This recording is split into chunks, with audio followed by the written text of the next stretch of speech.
Enquête. Christophe Ondelatte. Le mobile du crime que je vais vous raconter est absolument stupéfiant. Ça a à voir avec le sexe, qui est souvent le moteur des meurtriers, mais dans une version quasi unique. Il s'agit de l'enquête sur le meurtre en mars 2013 à Vry, en Loire-Atlantique, d'Anne Barbeau. C'est une affaire que nous débrieferons avec maître Céline Pellerin-Goubou, avocate de la défense dans ce dossier. Voici donc cette histoire hallucinante, réalisation Boris Paczynski. Europe 1, Christophe Ondelatte. Allô? La gendarmerie de Saint-Marc-la-Jaille? Oui, bonjour. Voilà, je vous appelle parce que ma femme a disparu. Elle est partie ce matin pour aller au Super U de Candé, où elle est caissière, et elle n'est pas arrivée à son travail. Alors j'ai refait en voiture tous les itinéraires possibles, au cas où elle serait tombée en panne. Mais bon, je ne l'ai pas trouvée. Et je vous avoue que je suis assez inquiet quand même. D'accord. Son nom et son adresse, s'il vous plaît. Anne Barbeau, avec un T. On habite à Vry. Et vous êtes donc son mari? Votre nom? Didier Barbeau, B-A-R-B-O-T. La marque et l'immatriculation de sa voiture, je vous prie? Une Peugeot 306 verte. Immatriculée, attendez, je réfléchis... Oui, voilà, 48 BBN 44. Bravo November, c'est ça? Oui, voilà. D'accord. Vers quelle heure est-ce qu'elle est partie de chez vous ce matin? Écoutez, je sais pas précisément, je suis agriculteur. J'étais à la traite. Mais bon, d'habitude, elle se lève à 7h, elle embauche à 7h45, donc elle a dû partir vers 7h30. D'accord. Bon, là, il est 11h, monsieur. Faut peut-être pas s'inquiéter outre mesure, non? Moi, je comprends ce que vous dites, mais ça lui ressemble pas du tout de pas donner de nouvelles comme ça, ni à moi, ni à ses employeurs au Super U. On est le samedi 16 mars 2013, à Vry, en Loire-Atlantique. Et donc, Anne Barbeau, 38 ans, a disparu. Elle n'est pas à son travail. Elle n'est pas non plus dans un hôpital du coin. Les gendarmes vérifient tout de suite. Elle s'est volatilisée. C'est souvent comme ça que ça commence. Un crime.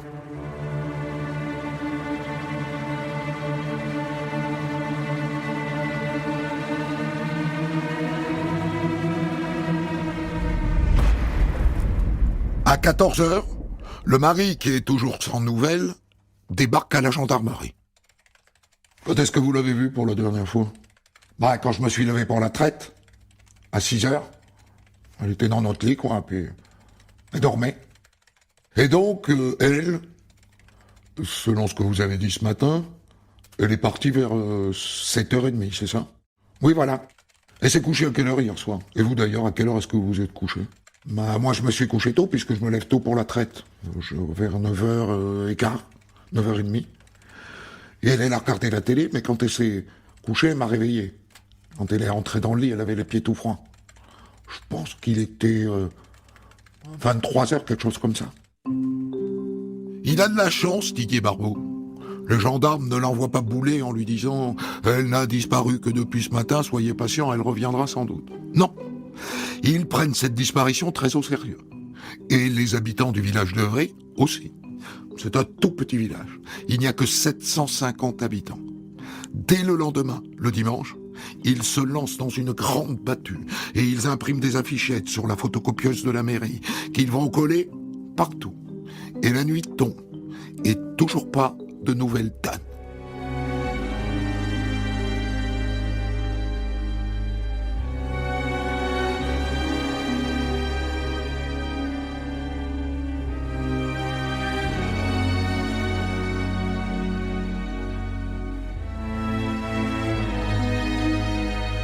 Pour comprendre la mobilisation des habitants de Vry autour de Didier et du sort de sa femme, Anne, il faut que je vous dise 2 ou 3 choses.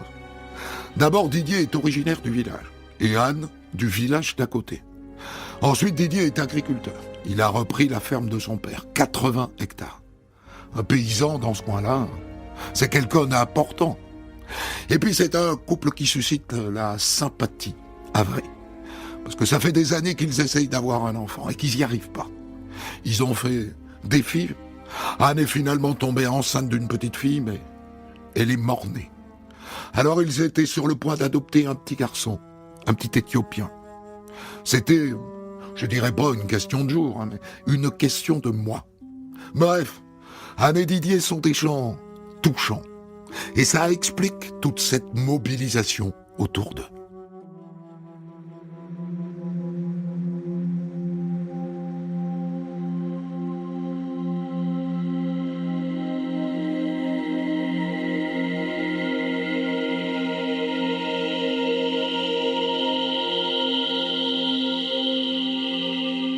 Ça fait 4 jours qu'Anne a disparu. Et soudain, il y a du nouveau. À 300 mètres de la ferme, un promeneur est tombé sur une guêtre en laine. Et vous êtes certain que ça appartient à votre femme? Ah ben oui, j'en suis sûr, c'est à elle. Hein. Et ça c'est inquiétant. Parce que ça renvoie à l'hypothèse d'une agression. Une agression suffisamment violente pour que Anne ait perdu une de ses guêtres. Et puis le lendemain, on trouve un chéquier à son nom, sur le bord de la route, pas loin du Super U. Il manque 5 chèques, dont les talons sont vierges. Les gendarmes contactent immédiatement la banque, au cas où un de ces... À part ça, il y a une autre hypothèse. C'est qu'Anne ait été agressée chez elle, avant de partir. Didier était à l'étable en train de traire les vaches, il a très bien pu ne s'apercevoir de rien. Et donc les gendarmes débarquent à la ferme et pulvérisent un peu partout leur fameux Blue Star, qui est un révélateur de taches de sang, qui ne révèle rien.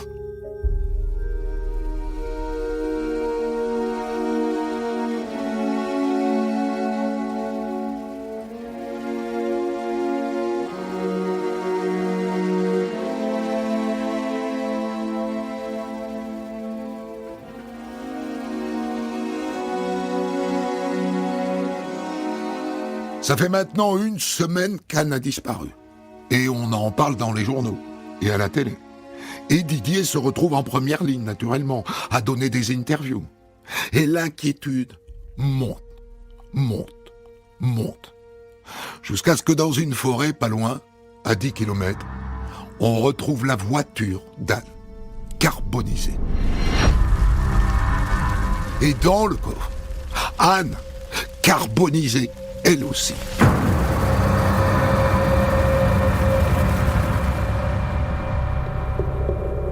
Plus la peine de la chercher. Elle est morte. Et ce n'est pas un accident. Hein. On meurt rarement dans le coffre de sa propre voiture. On l'a tuée. Et maintenant, il faut savoir qui l'a tuée et pourquoi. En se penchant sur la voiture, un expert de la gendarmerie ouvre une première piste. Vu la position du siège conducteur et la taille de la dame aussi, c'est pas elle qui conduisait. Hein, ça c'est sûr.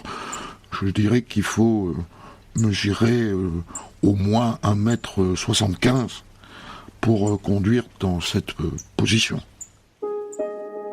Elle a été tuée par quelqu'un de plus grand qu'elle. Quelqu'un qui croit peut-être avoir commis le crime parfait, mais qui n'a pas pensé à repousser le siège vers l'avant. Voyons maintenant ce que donne l'autopsie. Vous allez me détester, mais compte tenu de l'état du corps, je ne vais pas pouvoir vous dire quand cette femme a été tuée, et pas non plus comment elle a été tuée. Le feu a dévoré tous les indices. Mais j'ai quand même quelque chose pour vous. Il ne reste pas grand-chose des poumons, mais nous n'avons pas trouvé de suie à l'intérieur. Cela veut dire qu'elle est morte avant qu'on ne mette le feu à la voiture. Elle n'a pas été brûlée vive. C'est déjà ça. Mais le légiste a autre chose pour vous. Dans ce qui reste de l'estomac, j'ai identifié des traces de légumes verts, de viande et de féculents incomplètement digérés. Ce qui veut dire que la dame est morte peu de temps après les avoir mangés. Ah bon? Elle a disparu un matin, pourtant. Son mari dit que la veille, ils ont mangé une galette complète, œufs, jambon, fromage. On l'aurait donc tuée juste après.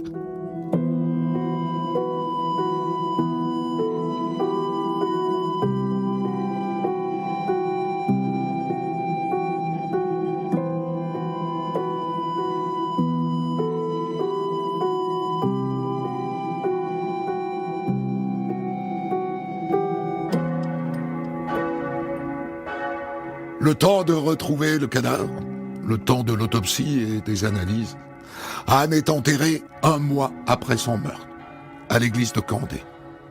Et comme ça se fait dans les obsèques d'aujourd'hui, le mari, vacillant, monte à l'autel et prend la parole.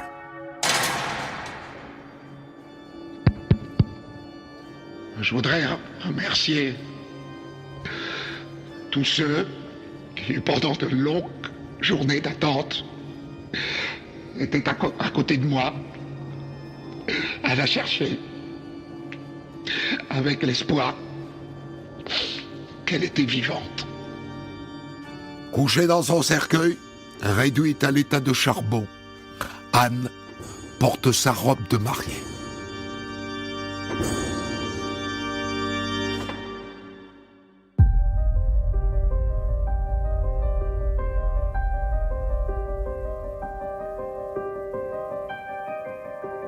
Vous en êtes où dans votre caboche? Je suis sûr que ça vous rappelle quelque chose, ce mari éploré qui est en tête des recherches et qui donne des interviews à la télé et qui maintenant vient pleurnicher au pied du cercueil. Daval, Jonathan Daval. Du coup, vous commencez à envisager la suite, n'est-ce pas? On de la raconte la suite de votre récit.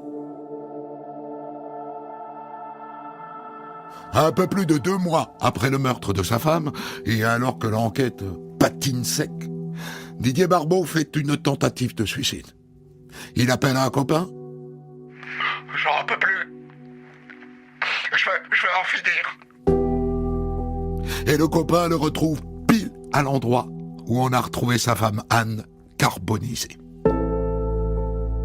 Il est couché dans sa voiture, il est shooté aux médicaments, le moteur est allumé, et il y a un tuyau de plastique qui va du pot d'échappement jusqu'à l'habitacle.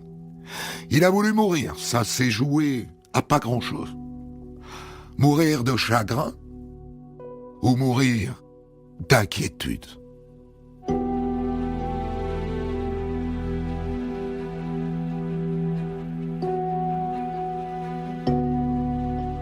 L'été se passe, et maintenant c'est l'automne. Et 8 mois après le meurtre d'Anne Barbeau, coup de théâtre. Les gendarmes débarquent chez Didier et le placent en garde à vue. Et pas que lui. Ils interpellent aussi une fille du village, une certaine Stéphanie Livet. Ils ont bien caché leur jeu, les gendarmes, parce que ça fait un bout de temps qu'ils sont au courant. Cette Stéphanie est la maîtresse de Didier depuis 2 ans. Et pour le découvrir, il aura juste suffi d'aller chez les voisins de la ferme. Oh ben fallait voir le cirque, hein. Elle arrivait dans sa 406, là, elle se garait juste là-bas, là. Et elle regardait la ferme à la jumelle jusqu'à ce qu'il la rejoigne, quoi. Elle a fait ça plus d'une fois, hein. Ça je peux vous le dire. Et ça, voyez-vous, ça éclaire cette affaire d'un autre jour. Vous noterez que ce n'est pas parce qu'il a une maîtresse qu'il a forcément tué sa femme. Mais il a caché l'existence de cette liaison aux gendarmes, depuis le début. Eux, de toute façon, depuis le premier jour, ils avaient un doute. Depuis le moment où il les a appelés pour signaler la disparition de sa femme. Séquence flashback.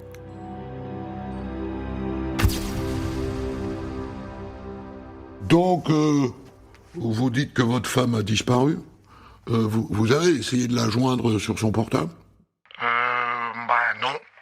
Non, j'ai pas essayé. Il n'a pas essayé d'appeler sa femme qui a disparu. Dès la première minute de cette histoire, il s'est jeté dans la gueule du loup. Et le loup s'apprête à le dévorer, tout cru. Car il se pourrait bien que cette Stéphanie Livet soit beaucoup plus qu'une maîtresse. Qu'elle soit une complice du meurtre. Parce que pendant les mois qui se sont écoulés, les gendarmes les ont placés sur écoute tous les deux. Et voici un échantillon de leur conversation. Je sais pas trop quoi faire des vêtements d'Anne. Oh, mais je sais pas, moi. T'as qu'à les brûler. Ça les fait marrer, les beaux. Et si c'est lui qui a tué sa femme, eh bien ça suggère au minima qu'elle était au courant. Et il n'y a pas que ça.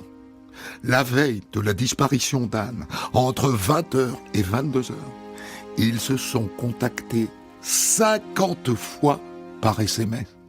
Alors que vous vous rappelez que Didier Barbeau a dit aux enquêteurs qu'il était allé se coucher avec les poules à 9h15. Eh bien, il a échangé avec sa poulette jusqu'à 22h. 50 fois. Dernier élément confondant avant d'aller assister à leur garde à vue. Un truc qui va vous enlever tous les doutes qui traînent dans votre tête, s'il en reste. La nuit qui précède la disparition d'Anne Barbeau, vers 00h30, le téléphone portable de Stéphanie Livet a borné, devinez où ? Dans la forêt où on a retrouvé la voiture carbonisée et le corps d'Anne dans le coffre. Et maintenant, allons assister au garde à vue. Commençons par l'interrogatoire de Didier Barbeau. On lui a proposé un avocat. Il n'en a pas voulu. Alors, monsieur Barbeau, question simple et directe. Avez-vous quelque chose à voir avec la mort de votre femme ? Je vous écoute. Ben non. Est-ce que vous pensez que quelqu'un d'autre a pu tuer votre femme ? Et là, silence. On sent que ça bouillonne dans sa tête. Je vous repose la question. Est-ce que vous pensez que quelqu'un d'autre que vous a pu tuer votre femme ? Oui. Et qui ? Stéphanie Livet. D'accord ? Pour quelle raison ? Ça a à voir avec mon suicide. Enfin, ma tentative. Là où on a trouvé la voiture et le corps d'Anne. J'ai appelé un copain. Et c'est Stéphanie qui a dit à mon copain que j'étais là-bas dans la forêt. Comment elle le savait ? Comment elle le savait, c'est qu'elle me surveillait. C'est là que j'ai commencé à avoir un doute. Vous l'avez rencontrée comment, cette jeune femme ? Quand ils se sont installés dans le village, elle et son mari, je les ai aidés pour les travaux, avec mon tracteur. Et voilà, après, on m'a dit qu'elle était tombée amoureuse de moi. Bref, il raconte des salades. Et au passage, il lui colle le meurtre sur le dos. Sa maîtresse, son amour. Alors voir ce qu'elle dit, elle. Je vous rappelle que son portable a borné dans la forêt où on a retrouvé la voiture la nuit qui précède la soi-disant disparition. Ou plus sûrement, la nuit qui suit le crime. Au début de sa deuxième audition, la gendarme qui l'interroge lui pose une question toute bête. Vous connaissez le numéro de téléphone de Didier Barbeau, Madame Livet ? Oui, 06 22 35 88 20. Et celui d'Anne Barbeau, vous le connaissez ? Non, ça je le sais pas. Or, elle vient de dire qu'elle était plus proche d'Anne que de Didier. Menteuse. Après la troisième audition, quand la gendarme la ramène dans sa cellule, elle lui dit « Ah oui, je voulais vous dire, Didier Barbeau est lui aussi en garde à vue en ce moment. Hein ? Bon voilà, reposez-vous, on reprendra votre interrogatoire demain matin. » Et elle la laisse mariner tout le reste de la nuit. Malin, le lendemain matin, Didier Barbeau est interrogé le premier. Et les gendarmes lui collent sur la table les 50 échanges téléphoniques qu'il a eus avec Stéphanie Livet la veille de la soi-disant disparition de sa femme. Et ça prend du temps, mais il finit par reconnaître que oui, Stéphanie est bien sa maîtresse. On avance, mais pas assez. Voyons ce qui se passe dans le bureau d'à côté. Stéphanie Livet va-t-elle dire à son tour la vérité ? Voilà, j'ai réfléchi. Je veux dire que... oui, on était ensemble avec Didier. Ça, c'est fait. Ils sont à la colle. On le savait, ils le confirment.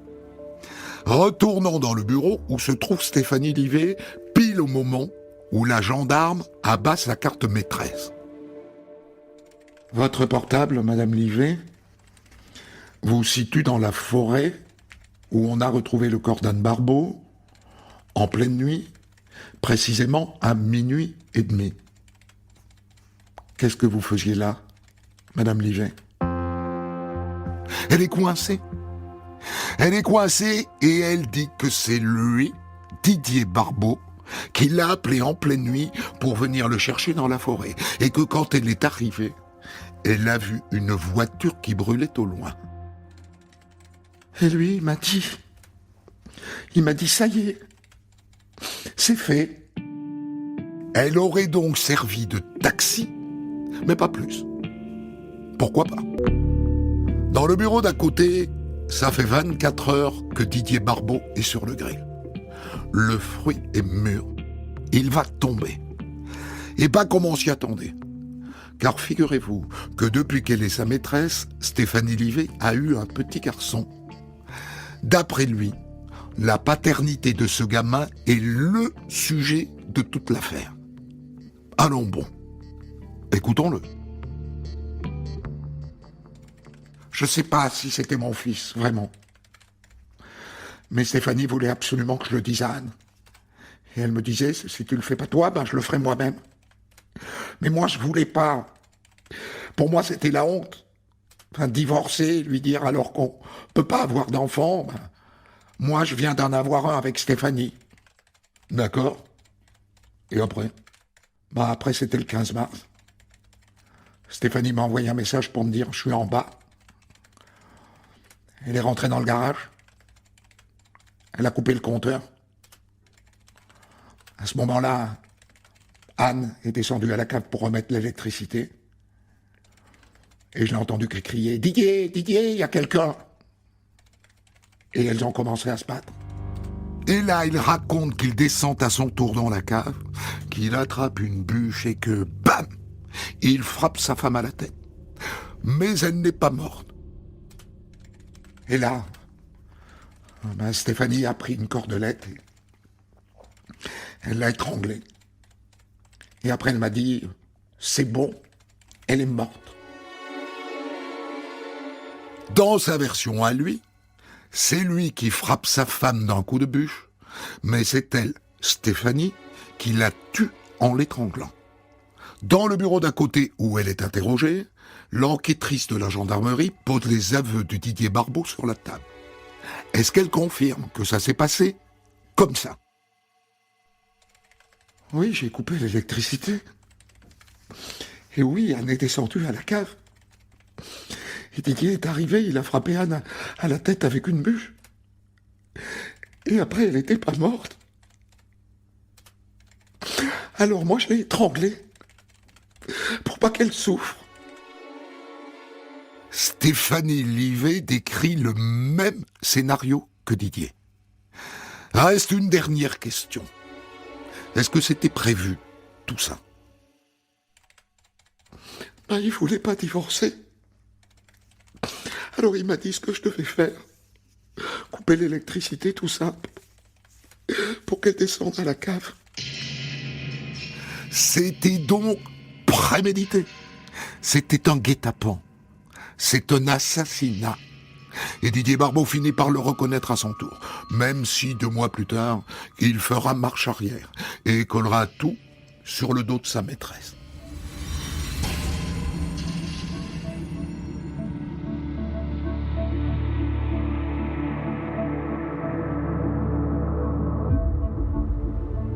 Il nous reste à explorer la question du mobile de cet assassinat. Et là, évidemment, on tire des plans sur la comète. On est dans l'hypothèse. Il n'est jamais facile d'entrer dans les motivations profondes d'un crime. Je vous ai raconté que Didier Barbeau et sa femme Anne n'arrivaient pas à avoir d'enfants, qu'ils avaient fait des FIV à répétition, et puis qu'Anne était tombée enceinte, mais que l'enfant, une petite fille nommée Félicie, était mort-né. Mais je ne vous ai pas dit que Stéphanie Livet et son mari, dont elle venait juste de se séparer 1 mois avant le crime, eux aussi ont connu un drame. Une petite fille prénommée Morgane, née avec une malformation cardiaque et qui a fini par en mourir. Et donc au début de l'histoire, on peut imaginer que cette souffrance commune rapproche les 2 couples. Et puis les Barbeau décident d'adopter un petit Éthiopien. D'après ce qu'on sait, Anne était emballée par cette adoption. Didier, un peu moins. Un petit garçon noir, dans le village, que vont dire les gens? Là-dessus, Stéphanie tombe enceinte. Et elle accouche d'un petit garçon qui s'appelle Noah. Et elle dit à son amant Didier, « T'es le père. » Pour lui, ça change tout. Il a un enfant à lui, désormais. Vraiment à lui. Fait avec ses couilles, si j'ose dire. Dans ces conditions, pourquoi adopter un petit noir? Hein? Pourquoi? C'est ça le décor du crime. Et c'est peut-être le mobile. Peut-être. Et là où ça devient fou, c'est que le petit noir n'est pas le fils de Didier Barbeau. Pendant l'instruction, on a fait un test génétique. C'est pas son fils. C'est le fils de l'ex-mari de Stéphanie. C'est vertigineux. Le mobile s'effondre. Mais trop tard. Car il s'effondre après le crime.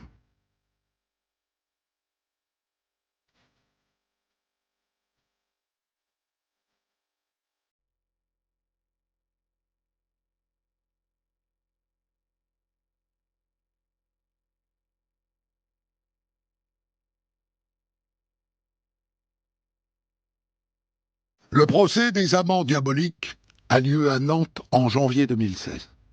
Accusés d'assassinat, ils risquent tous les deux la perpétuité. Et le procès commence par un coup de théâtre. Madame la Présidente? Oui, Monsieur Barbeau? Je voudrais faire une déclaration. Je plaide coupable. En fin d'instruction, il avait accusé Stéphanie Livet d'être le leader du crime. Finalement, il assume. Ils ne joueront pas l'un contre l'autre, mais main dans la main. Car ils s'aiment toujours, figurez-vous. Ça, c'est elle qui le dit. C'est quelqu'un qui, quelque part, m'a sauvé, qui a mis du soleil dans ma vie. Et je l'aime toujours. J'ai toujours les mêmes sentiments pour nous, et si un jour, quand on aura fini notre peine, on peut continuer notre vie ensemble et mourir ensemble. S'il est d'accord, moi, je le veux. Donc, lui plaide coupable et elle dit qu'elle l'aime toujours. Mais en attendant, sur le scénario du crime, et notamment sur le moment où Anne est étranglée, il se renvoie la balle.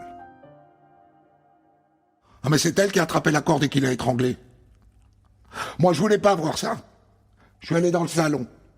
Mais c'est lui qui m'a tendu une corde en me disant « On peut pas la laisser comme ça. » Et il est resté. Il est resté jusqu'au bout. Mais tous les deux concèdent que ce crime avait été organisé, prémédité.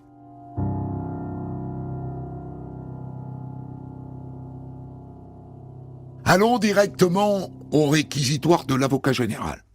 Intéressant et plutôt fin. Je ne vous demanderai pas la même peine pour chacun d'entre eux. Je vous demanderai une peine adaptée à chacun. Car s'ils ont fait un choix à deux, s'ils sont tous les deux dans la manipulation, il y a une différence fondamentale entre eux. Didier Barbeau a tué sa propre femme. Stéphanie Livet a tué une rivale. Quant à la préparation de cet assassinat, elle est clairement l'apanage de Didier Barbeau. Stéphanie Livet adhère au projet, mais ça n'est pas elle qui mène la danse. Dans cette affaire, Didier Barbeau était la bombe et Stéphanie Livet le détonateur. Et à ce titre, il demande 30 ans de réclusion criminelle pour lui et 25 pour elle. Il a convaincu les jurés, car c'est le verdict qu'il rend. 30 ans pour Didier Barbeau, consacré leader du crime, et 25 pour Stéphanie Livet.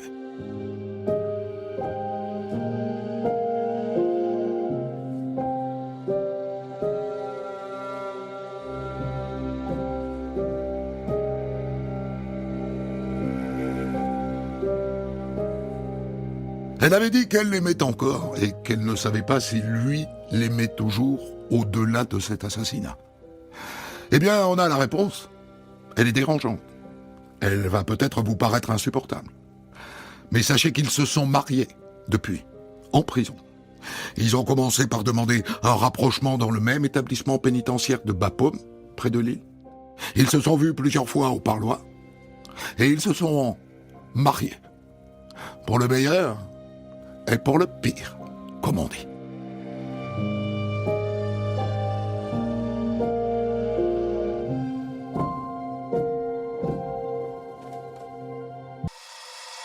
Pour commenter son histoire du jour, Christophe Ondelat reçoit un invité, acteur direct de son récit. Je vous ai raconté un meurtre commis en 2013 en Loire-Atlantique, le meurtre d'Anne Barbeau, tuée par son mari Didier, et la maîtresse de celui-ci, Stéphanie Livet, qui ont été coupées respectivement de 30 et 25 ans de réclusion criminelle. Et je débriefe cette histoire avec vous, maître Céline Pellerin-Goubeau. Vous étiez l'avocate de Stéphanie Livet dans ce dossier. Votre cliente écope de 25 ans de réclusion criminelle alors que son amant Didier Barbeau prend 30 ans, alors que c'est elle qui l'étrangle. On a du mal à comprendre la logique, mais vous allez m'expliquer. Oui, tout à fait. Alors, elle prend en effet 25 ans et Didier 30, tout simplement parce que a été mis à jour pendant le procès, pendant l'instruction, le fait que c'est Didier Barbeau qui a la capacité, je dirais, d'échafauder le scénario, de prévoir. C'est lui qui sait que son épouse part à telle heure le matin, c'est lui qui sait que le disjoncteur va facilement disjoncter. Enfin, voilà, il a connaissance de ces éléments-là, donc ça lui permet d'échafauder ce scénario. Donc c'est pour ça, en fait, qu'il va, et puis d'autres éléments, qu'il va être condamné plus durement que Stéphanie Livet. L'avocat général dit il est plus responsable qu'elle parce que c'est sa femme, alors que Stéphanie Livet est sa maîtresse. Oui, alors il dit pas que ça, mais oui, il y a également cet élément-là. Il y a le côté aussi, pendant l'instruction, la posture de Didier Barbeau qui va être dérangeante, qui va compter aussi. Ce sont les interviews, c'est la marche blanche, c'est toute cette posture active de Didier Barbeau, alors que Stéphanie Livet, de son côté, elle est très discrète. On ne la verra pas pendant les recherches. Elle va être cloîtrée chez elle. Donc il y a ça aussi qui compte dans l'appréciation des comportements de chacun. C'est une femme influençable, fragile, votre cliente, maître Pellerin-Goubeau? C'est une femme qui est très fragile et influençable parce qu'on est à peu près 1 an du décès de sa fille. Sa fille est décédée, elle avait 10 ans, et c'est une épreuve terrible pour elle. Elle n'en est pas remise à ce moment-là, et elle est en état d'une très grande vulnérabilité. Elle va voir en Didier Barbeau celui qui pourrait la comprendre, la sauver, l'aimer. Elle peut même fantasmer cette idée de vivre peut-être ensemble. Donc l'état de vulnérabilité, il est avéré et corroboré par les experts qui vont passer à la barre. Oui. Parlons du mobile. Est-ce que je peux résumer ça comme ça? Didier Barbeau tue sa femme en instrumentalisant Stéphanie Livet parce qu'il pense avoir eu avec elle un vrai enfant, un enfant génétique, ce qu'il préfère à un enfant adopté tel qu'il s'apprêtait à l'avoir avec sa femme. Je ne suis pas convaincue de ça, moi. Ça a été débattu. Est-ce que réellement il a pensé être le père de l'enfant de Stéphanie Livet? Moi, je suis pas convaincue et on l'a débattu devant la cour parce que notamment lorsqu'on prenait connaissance des échanges téléphoniques entre Stéphanie Livet et Didier Barbeau, il n'était jamais question de l'enfant. Et moi, c'est quelque chose qui m'avait étonnée. Si vraiment il pensait de manière certaine être le père de cet enfant, il me semble qu'il aurait pris quelques nouvelles à l'occasion de ces échanges téléphoniques et c'était pas le cas. Comment va le petit, quoi? Il le demande pas. Voilà, c'est ça, exactement. Donc, Moi, je suis pas convaincue de cette thèse-là. Je sais que c'est une thèse qui avait été soutenue par l'avocat de la défense pour Monsieur Barbeau. En tout cas, c'est ce qu'il a pu dire pendant l'instruction, c'est qu'il pensait en effet être le père de cet enfant. D'ailleurs, il a changé de version lorsqu'on a eu les tests ADN. Donc, est-ce que ça a été un élément bon, et peut-être qu'ils ont fantasmé l'idée de vivre ensemble et d'élever les enfants ensemble, peut-être. Mais de là à croire vraiment qu'il était le père, j'émets des doutes. Parce que c'est une idée très partagée qu'un enfant génétique est supérieur à un enfant adopté dans la société française. Pas du tout. Comment Mais ça, pas du tout? Dans l'esprit de Monsieur Barbeau, vous voulez dire? Oui, pas dans la société. C'est discutable, en tout cas.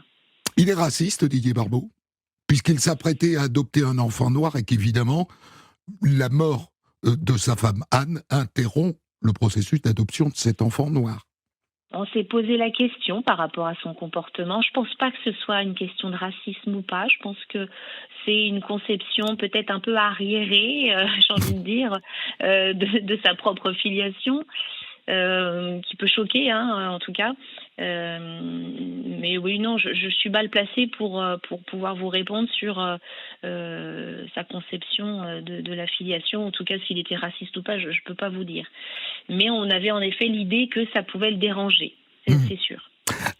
Est-ce qu'elle le manipule en lui disant « cet enfant est sans doute de toi » ? Je ne sais pas si c'est une manipulation voulue réellement dans un objectif bien précis. Je crois encore une fois, ils étaient un peu dans une espèce de j'ai envie de dire, un délire, un fantasme de vie commune, d'échafauder des projets ensemble, parfois un peu imaginaires en fait. Ils se sont pris à ce jeu un peu diabolique là, de s'imaginer ensemble et de vivre avec les enfants. Donc mais de là à aller jusqu'à une manipulation bien précise, dans un objectif bien déterminé, je ne suis pas convaincue. Est-ce que lui, finalement, préfère tuer sa femme que de divorcer? Parce que divorcer, ça lui paraît inconcevable. C'est tout à fait ça, c'est ce qu'il dit. Et c'est au même acabit de dire l'adoption, finalement, je suis pas sûre, je suis pas forcément dans l'envie d'adopter. Eh bien, il a un raisonnement un peu similaire, j'ai envie de dire, sur son raisonnement et de dire non, je ne me vois pas divorcer, c'est quelque chose qui était pas possible dans son état d'esprit. Dites-moi, Maître Pellerin-Goubeau, Oui. Elle vous a mis dans une sacrée situation, Stéphanie Livet, en disant publiquement qu'elle l'aimait encore. Ça vous interdisait de la défendre, elle, contre lui. Je crois que j'ai touché un point. Non, pas du tout. Mais alors, elle a toujours dit pendant l'instruction et devant la cour qu'elle avait des sentiments pour Didier Barbeau. Pas de difficulté. C'est lui, le premier jour de l'audience, qui fait une déclaration spontanée inattendue en disant qu'il avait en effet des sentiments pour Stéphanie Livet. Mais vous pouvez avoir une cliente qui tient des propos, mais nous, on a aussi l'obligation de vérifier qu'il n'y a pas une certaine vulnérabilité, qu'il n'y a peut-être pas des choses qu'elle veut pas s'avouer, qu'elle est peut-être elle aussi un peu manipulée par cet homme. Donc vous ne pouvez quand même pas dire c'est lui le salaud et ma cliente n'a fait que le suivre. Elle l'aurait pas accepté, complètement ce qu'on a dit d'ailleurs. Non, mais elle n'aurait pas accepté. Je veux dire, est-ce qu'elle vous dit on peut pas l'accuser de lui? Je l'aime. Alors, elle me dit pas ça. Elle me dit je veux que chacun reconnaisse ses agissements. Donc tout comme elle reconnaît depuis le début sa participation et ce qu'elle a fait, elle voulait que lui soit honnête dans sa participation. Donc c'est plutôt là-dedans qu'on était. La vérité, selon vous, c'est que c'est lui qui a eu l'idée. Ah ben c'est évident. Évident. Il avait tendance à dire qu'il serait capable, en tout cas il disait à Stéphanie Livet qu'il était capable, lui, de commettre un crime parfait parce qu'il était fan d'une série américaine, là, Les Experts. Il disait ce genre de choses et je pense que voilà, elle le croyait. Et puis encore une fois, il était capable de d'élaborer un scénario parce que c'est chez lui, parce qu'il connaît la maison, parce qu'il connaît les habitudes de son épouse. Enfin voilà, il y a tous ces éléments-là ont été retenus d'ailleurs pour dire en effet, c'est lui qui est un peu le cerveau du scénario macabre. Il a rien compris aux experts parce que elle va sur place avec son téléphone portable. Il ne se doute pas qu'ils sont placés sur écoute. Ils échangent entre eux. Les gendarmes entendent. Pardon, mais ils n'ont rien compris aux experts. On est d'accord. On est d'accord. Alors, il y a le dernier épisode qui est celui du mariage en prison. Et vous pouvez me raconter ça sans entrer dans leur intimité. Je comprends que vous ne vouliez pas le faire, mais je ne pensais pas qu'il soit possible que deux détenus soient rapprochés dans la même prison de Bapaume, se voient d'abord au parloir et se marient ensuite. Pourquoi ça ? Je sais pas. Je pensais que la justice n'irait pas jusque-là. Alors, la justice prononce une peine, fait en sorte d'exécuter la peine. Maintenant, ils conservent tous les deux des droits. Et ils n'ont pas perdu leurs droits civiques, ils n'ont pas perdu ces droits-là. Et c'est en effet, d'une certaine manière, un peu choquant pour la famille de Anne Barbeau, quand on connaît les faits, bien évidemment. Ça, c'est une question de moralité après. Mais voilà, ce sont deux êtres humains. Bon, moi, je pense qu'ils n'ont plus que l'un et l'autre dans leur vie respective. Donc, je suis pas étonnée. C'est pas que je suis pas choquée, c'est que je suis pas étonnée en fait par cette union. Est-ce que ça veut dire qu'ils ont accès aux UVF, aux unités de vie familiale qui permettent d'avoir des relations sexuelles ? Je ne pourrais pas vous répondre parce que je ne le sais pas. Peut-être qu'ils ont accès, je ne sais pas. J'avoue que pour moi, ça serait un sujet d'étonnement. Enfin, je ne connaissais pas tant de souplesse dans l'administration pénitentiaire. Je ne peux pas vous répondre je peux pas répondre à cette question-là. On va imaginer que oui. Alors merci infiniment, Maître Pellerin-Goubeau, d'avoir débriefé cette histoire avec nous. Des centaines d'histoires disponibles sur vos plateformes d'écoute et sur europe1.fr.